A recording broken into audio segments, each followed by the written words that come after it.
Last వీడియోలో చెప్పాను వెంకటేశ్వర స్వామి temple నుంచి జగన్నాథ్ టెంపుల్కి వెళ్తున్నాము అనేసి.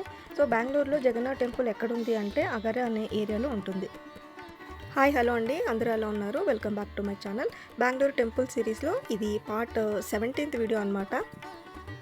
ఈ వీడియోలో నేను చూపిస్తున్న టెంపుల్ వచ్చేసి యూనివర్సల్ గాడ్ అయిన జగన్నాథుడి ఆలయం. ఈ టెంపుల్లో జగన్నాథుడు, ఆయన బ్రదర్ బాలభద్రుడు, ఇంకా సిస్టర్ సుభద్ర ఉంటారు.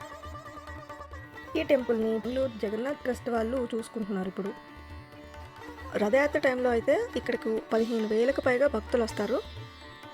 జగన్నాథుడు టెంపుల్స్ అనేవి ఏ స్టేట్లో అయినా ఒకే విధంగా ఉంటాయన్నమాట. పూరిలో ఉన్న జగన్నాథుడు టెంపుల్కి రెప్లికాస్ లాగా ఉంటాయి. సో ఆ ఆర్కిటెక్చర్ని చూసే కనిపెట్టేయచ్చు. ఈ టెంపుల్కి పక్కనే రాముడిది ఇంకా కృష్ణుడిది టెంపుల్స్ కూడా ఉన్నాయన్నమాట. మేము వెళ్ళేటప్పటికి ఆ టైంలో టెంపుల్స్ క్లోజ్ చేసేసారు. ఇంకా మేము ఈ టెంపుల్ని ఒకటి చూసుకొని ఇంకా ఇంటికి వెళ్ళిపోయాము. ఇది ఈరోజు వీడియో. ఇంకొక టెంపుల్ వీడియోతో మళ్ళీ కలుస్తాను. This is Sneha. Thanks for watching.